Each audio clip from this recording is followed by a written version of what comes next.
Have you ever read fairy tales? As you all know, fairies are small creatures with magical powers. If you meet a fairy who can give you three things, what would you ask for? Today, we are going to read a story about elves. Just like fairies, elves are also magical creatures. The title of the story is The Elves and the Shoemaker. Let's read the story. Boris the shoemaker lived in a little house with his wife Emma. Boris and Emma were honest and hardworking, but they were poor. A shoemaker called Boris and his wife Emma lived in a little house. They were honest and hardworking, but they were poor. Honest means truthful.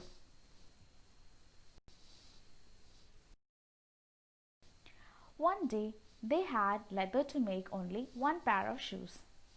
I will cut out this last pair of shoes, said Boris. I will sew them tomorrow. That night Boris cut out the leather and left it on the table in his workshop. Boris and Emma were so poor that they had leather to make only one pair of shoes.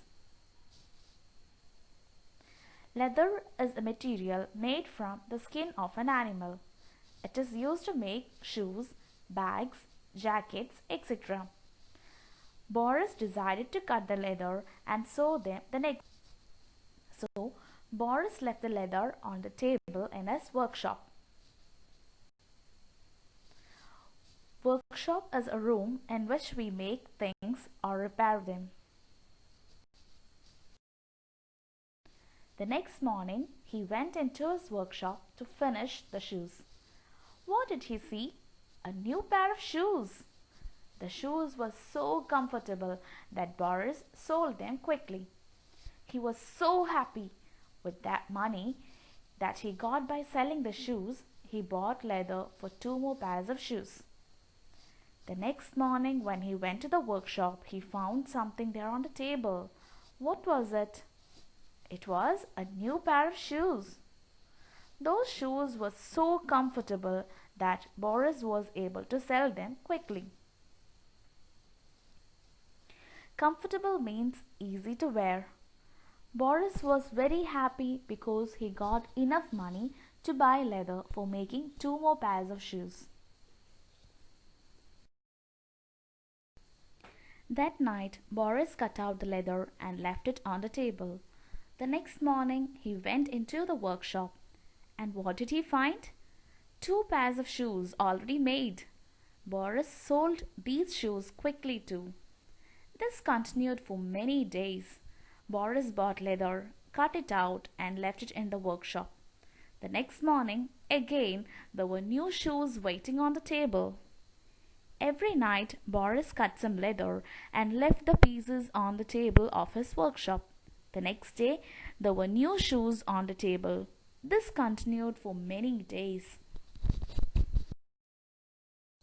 One day, Boris said to Emma, "We must find out who makes these shoes."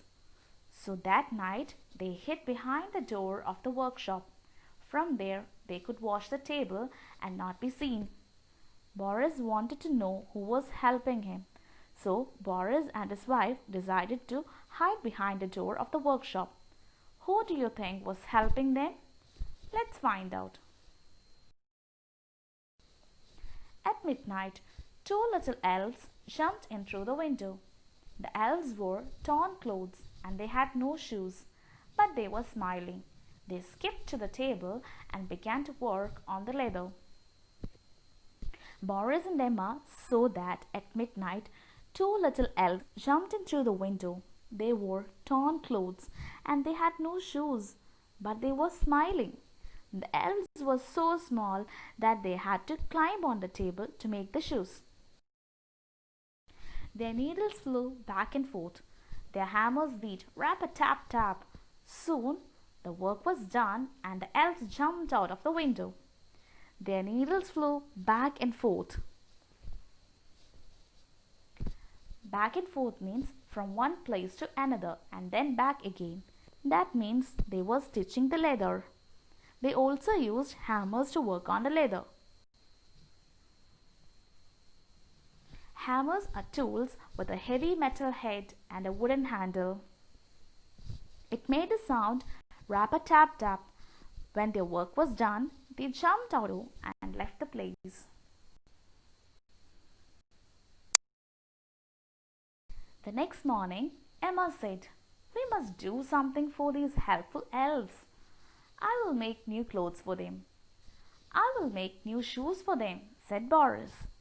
So the next morning, Boris and Emma decided to thank the helpful elves by making them new clothes and shoes.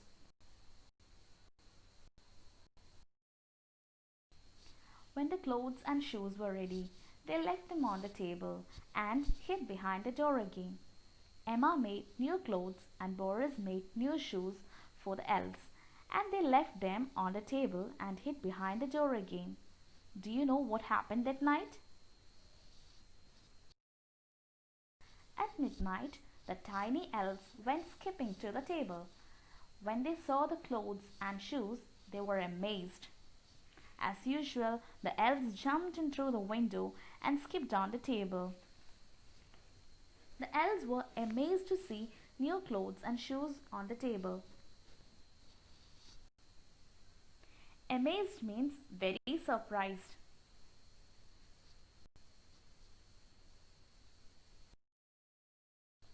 They clapped their hands in joy and put on their new clothes and shoes. Very happily, they skipped out of the window. The elves were so happy that they clapped their hands and put on their new clothes and shoes. Very happily, they skipped out of the window and did not come back to the house ever again. Boris and Emma never saw them again, but they never forgot the kind and helpful elves. Even though the elves never came back, Boris and Emma never forgot the kind and helpful elves. So, what did you learn from the story, children? We must be thankful for the help we received from others, and we must also try to help others in need. Thank you.